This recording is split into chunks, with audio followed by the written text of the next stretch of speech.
Dan kita masuk dalam pembahasan kita yang kedua. Dosa Saul yang kedua, mengambil kebijakan tanpa pimpinan Tuhan. Seorang pemimpin yang paling tinggi, penentu kebijakan. Siapa pelaksana kebijakan? Dia bukan pemimpin yang tertinggi. Mungkin jabatannya bisa manajer, mungkin jabatannya bisa direktur, tapi dia pelaksana. Maka pemimpin yang tertinggi, pengambil kebijakan, dan bisa mempengaruhi banyak orang. Nah, di sini kita melihat Saul adalah pemimpin yang tertinggi untuk bangsa Israel menghadapi orang Amalek, menghadapi orang-orang Filistin, menghadapi bangsa-bangsa asing yang tidak senang dengan Israel. Dikatakan dalam konteks ini, Saul terdesak. Waktu dia terdesak, bukannya terlebih dahulu mengadakan satu doa. Waktu terdesak, bukannya kumpulkan banyak orang tanya kepada imam, apa yang terbaik untuk strategi menang dalam keadaan terdesak ini. Dia memakai kekuasaan diri. Membuat kata terkutuklah. Orang yang makan sebelum matahari terbenam, atau sebelum aku mengalahkan musuh-musuhku dan memuaskan daripada dendamnya. Nah, di dalam bagian ini saudara, kita melihat Saul memakai pendekatan keagamaan. Memakai pendekatan keagamaan, asketisme, berpuasa, menyiksa diri tanpa pimpinan Tuhan. Ini adalah dosa. Pertanyaan saya, kenapa ini dosa? Ketika kita melakukan penyiksaan diri, asketisme, berpuasa, terus kita tidak melibatkan Tuhan di dalamnya, seolah-olah kita mengandalkan Tuhan, tetapi sebenarnya kita sedang mempermainkan kuasa Tuhan berdasarkan minta belas kasihan yang semuanya palsu adanya. Nah, di dalam bagian ini kadang-kadang saudara, manusia itu punya permainan jiwa. Dalam aspek permainan jiwa kita kadang punya nilai spekulatif. Dan dalam keadaan terdesak, sepertinya cara kita merayu Tuhan, Tuhan buat aku lulus, Tuhan janganlah aku sakit, Tuhan begini-begini aku janji Tuhan, nanti bukan hanya perpuluhan aku beri, kalau bisa 30% aku beri. Dalam keadaan terdesak kadang-kadang kita baru tahu saudara, kepanikan kita, kadang-kadang kita mempermainkan Tuhan, itu dosa. Nah, disitulah saudara, seorang pemimpin butuh namanya penguasaan diri. Seorang pemimpin butuh pada saat itu, dia harus sungguh-sungguh punya aspek sikap surrender di hadapan Tuhan. Dia sungguh-sungguh tunduk kepada Tuhan. Dia sungguh-sungguh berani untuk melibatkan akan setiap orang yang memang ditetapkan para imam untuk bagaimana bersama-sama bergumul untuk menghadapi masalah itu bersama-sama dalam nilai kekuatan iman. Bukan memakai otoritas pribadi. Tapi bagaimana dia seharusnya tahu inilah keadaan yang sangat terdesak. Dia kumpulkan kekuatan iman, dia berkomunikasi, dia berkoordinasi untuk bagaimana mengerti cara Tuhan, bukan memakai otoritas. Nah, disinilah kita melihat ketika dia memakai otoritas yang tidak suci, sepertinya dia memalsukan satu nilai daripada kehendak Tuhan. Dan saat itulah rakyat mengalami satu penyiksaan. Karena mereka dipaksa berperang, tapi tidak punya energi. Tetapi yang ada luar biasa, rakyat tetap taat. Karena Saul yang memerintah. Rakyat lemas, iya. Letih, iya. Dalam situasi itu mereka taat saja. Dan kita melihat pada saat itu, bagaimana yang mau diraih oleh Saul, sebetulnya dia ingin meraih kemenangan. Tetapi saudara, caranya itu salah. Nah, di sini saudara, strategi meraih kemenangan dalam keadaan terdesak. Jangan kita berpikir dengan cara kita memainkan cara keagamaan yang bersifat instan.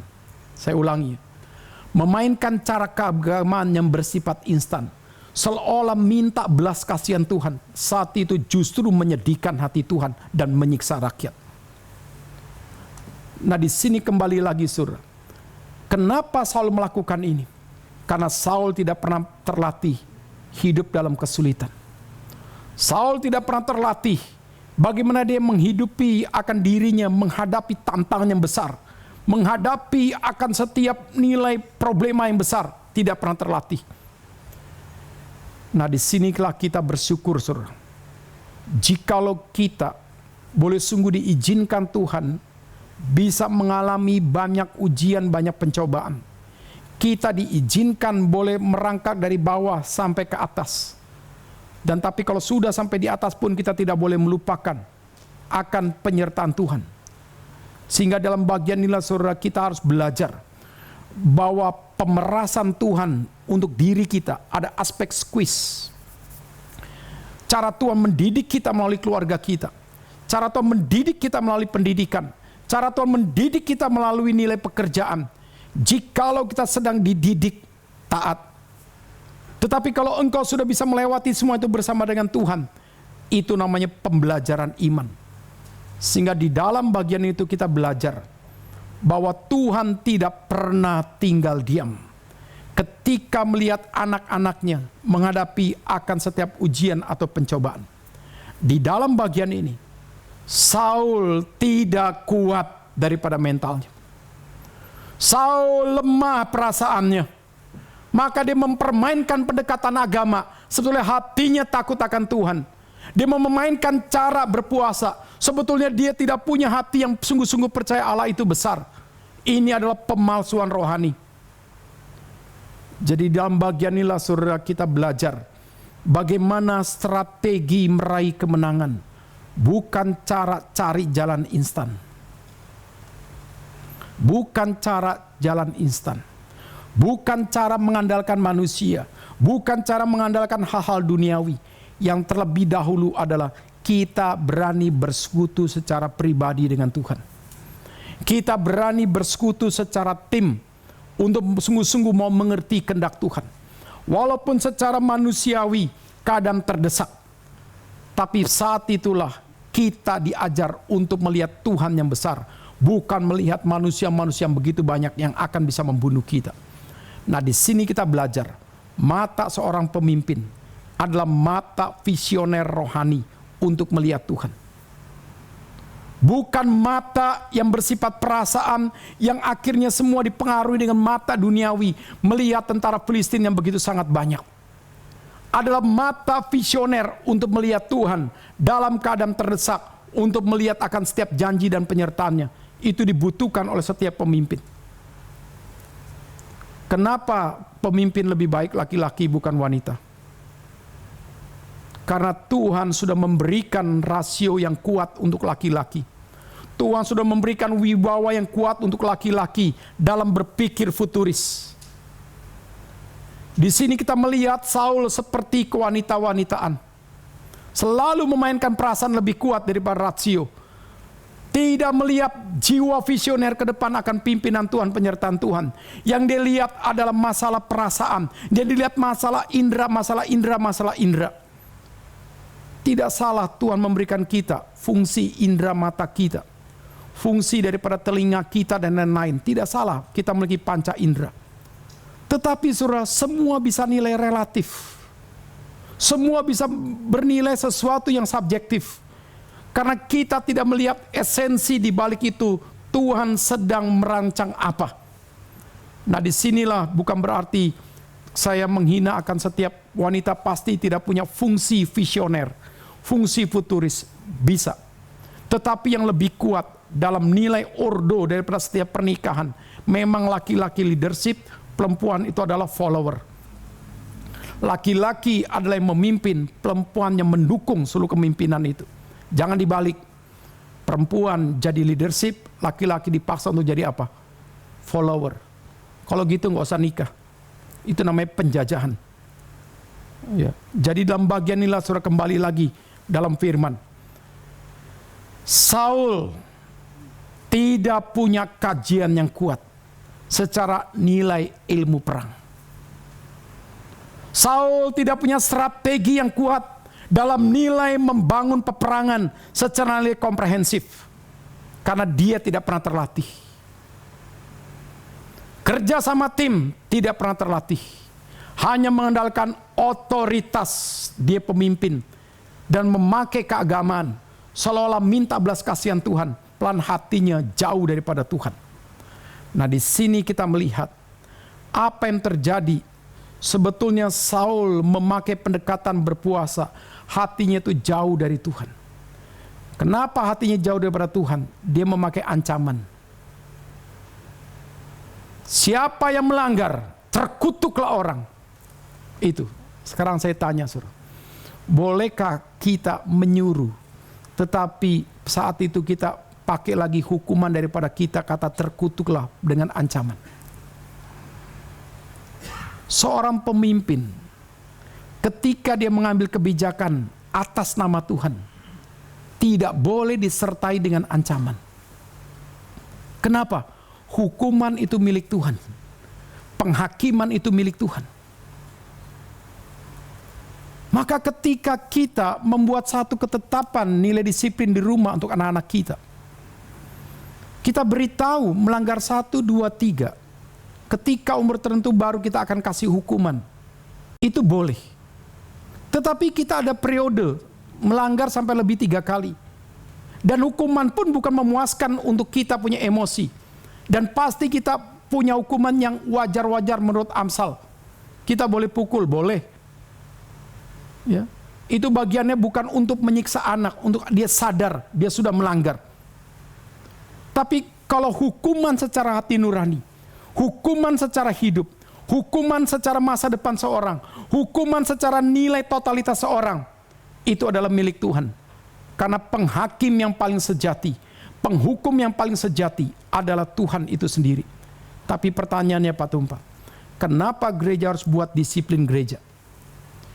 Ketika gereja punya nilai disiplin gereja, karena Alkitab mengajarkan kepada kita, gereja itu suci. Tata pelayanan itu suci. Maka ketika ada orang-orang yang mempermainkan kesucian Tuhan, ketika ada orang-orang mempermainkan nilai ketidaktaatan kepada Tuhan, jangan kasih mimbar gereja yang suci kepada orang-orang seperti ini. Berhak untuk dikasih disiplin orang itu. Dan disiplin bukan berarti penghukuman. Disiplin bukan berarti dia dikeluarkan. Tidak. Disiplin sekalian digembalakan. Nanti juga saya akan bahas dosa akan di dalamnya. Jadi dalam bagian inilah saudara kita melihat bahwa bagaimana seharusnya kita memiliki hati yang mau mengerti hatinya Tuhan dalam keadaan terdesak, dalam keadaan sulit. Itu paling penting.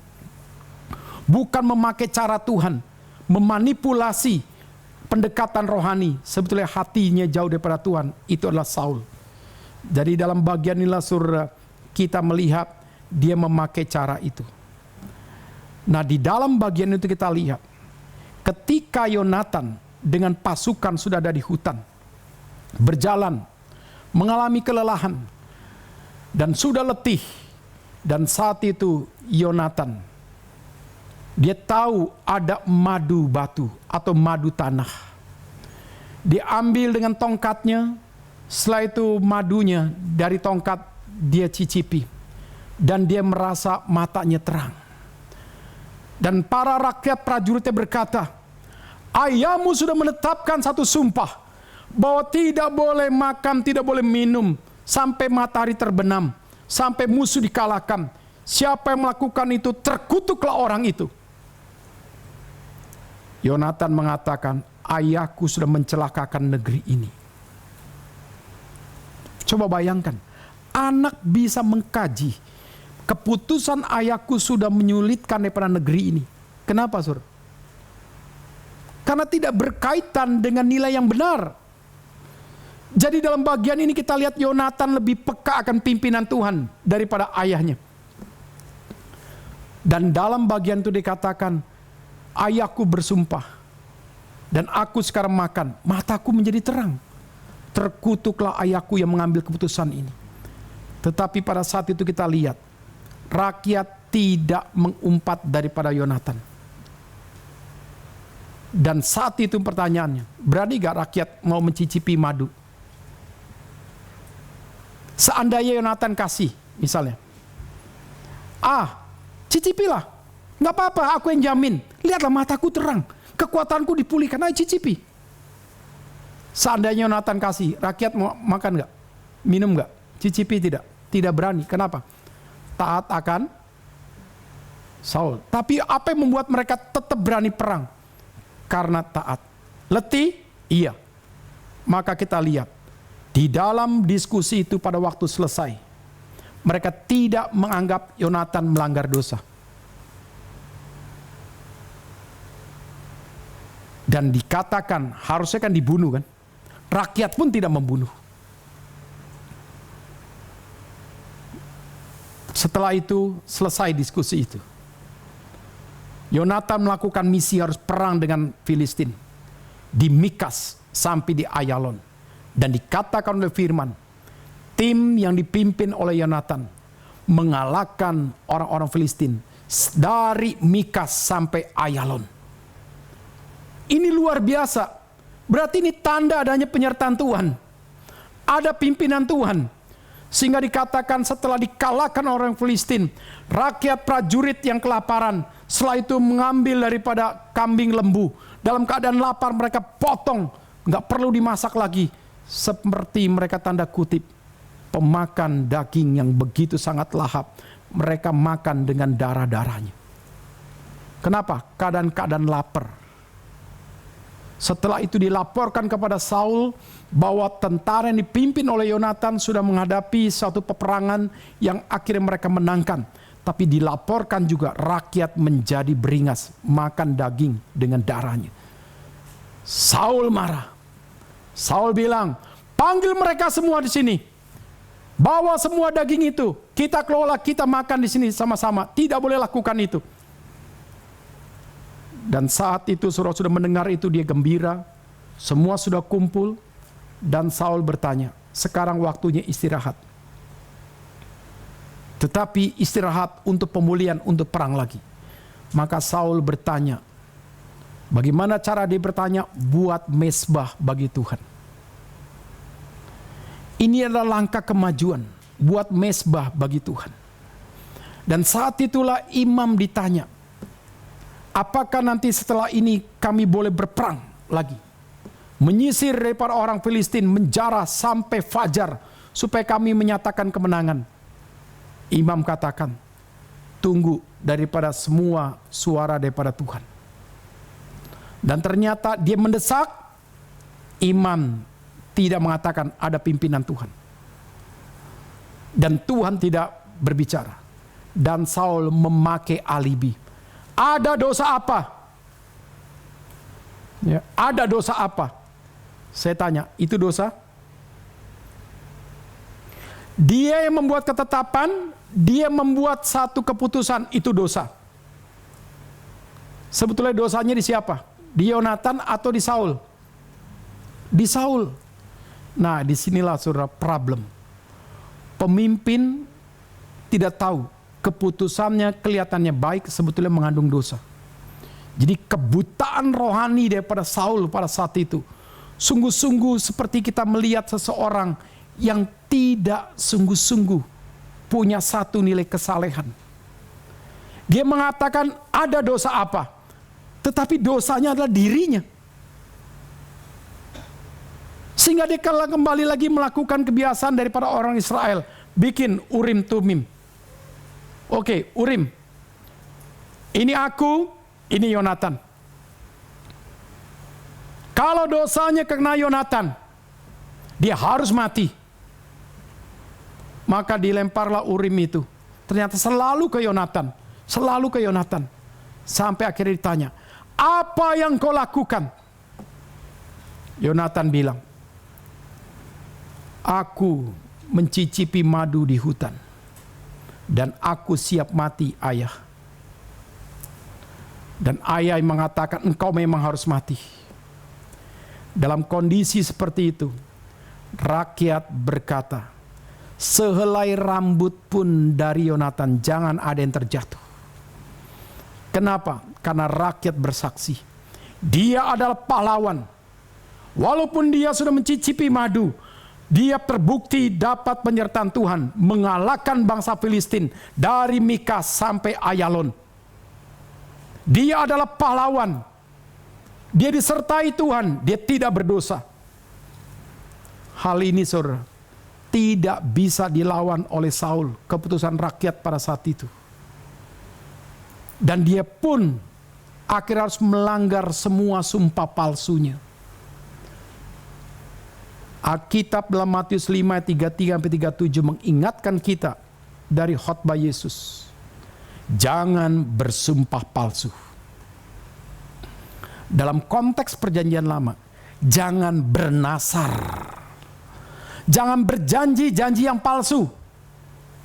Apalagi sumpahmu untuk langit. Apalagi sumpahmu untuk bumi. Apalagi sumpahmu untuk kepalamu. Kalau aku misalnya lihat dia menang, aku rela kepalaku dipotong. Misalnya gitu. Pernah kan mendengar politisi di Indonesia main janjian sumpah palsu, iya kan? Pernah ada yang mau lompat dari Monas, sampai sekarang nggak lompat kan? Ada yang berjanji potong kuping, ya. Alkitab mengatakan, jangan bersumpah palsu. Demi langit, demi bumi, demi kepalamu, atau demi apapun. Ya, katakan ya. Tidak, katakan tidak. Itu berarti apa? Jadi manusia jangan abu-abu. Kalau engkau tahu itu ya kata firman, ya taati. Kalau tidak kata firman, katakan tidak. Jadi menjadi manusia nggak boleh abu-abu. Harus straight to the point, jelas. Nggak boleh kiri, nggak boleh kanan, kompromi. Nah di sini kita belajar, Saul pemimpin yang semuanya adalah situasional. Apapun tergantung dengan situasional. Mudah kompromi. Dan saat itulah dia tidak jadi membunuh daripada Yonatan. Berarti Yonatan tidak berdosa. Yang berdosa adalah siapa? Saul. Tapi problemnya adalah dia tidak sadar dia orang berdosa. Nah di sini maka saudara kita lihat. Orang membuat keputusan. Dia rasa benar. Di hadapan Tuhan itu tidak benar. Dia berdosa. Tapi problem yang kedua, dia tidak sadar itu masalah, itu dosa. Pertanyaan kita, ada apa ini? Ada apa keputusan kita anggap benar, di mata Tuhan tidak benar, waktu akhirnya Tuhan tunjukkan semua harus dibukakan, adalah sesuatu yang benar dosa itu ada di Saul. Saul pun dikatakan dalam bagian itu, dia tidak langsung minta ngaku dosa. Benar gak? Dalam bagian itu saudara kita tidak melihat Saul yang sungguh-sungguh dia minta ampun kepada Tuhan. Tidak, semua dibiarkan lewat. Di mana kerendahan hati daripada Saul? Bukankah orang yang berpuasa itu orang sungguh-sungguh yang menunjukkan kerendahan hati? Bukankah orang melakukan puasa orang sungguh-sungguh yang mengandalkan kuasa Tuhan? Ketika semua dibongkar, yang salah adalah engkau. Engkau yang menyiksa para prajurit untuk asketisme, menyiksa diri tanpa pimpinan Tuhan. Terus pertanyaannya, engkau sekarang sudah membuat mezbah bagi Tuhan. Kenapa bukan engkau yang berlutut? Kenapa engkau tidak mengaku dosa? Nah di sini kembali lagi kita melihat satu gambaran. Saul pemimpin yang bukan dipilih karena hal rohani. Dia dipilih oleh rakyat hanya karena tinggi, besar, ganteng, dan gagah. Dia tidak punya kerendahan hati. Sehingga pada waktu dia tahu pun sudah dibongkar oleh Tuhan. Semua keputusan dia itu salah. Dan rakyat sendiri menyaksikan bahwa Yonatan walaupun melanggar dia dapat pimpinan Tuhan. Kenapa dia tidak mengaku dosa? Berarti ini menunjukkan kepada kita Saul pemimpin yang masih tinggi hati.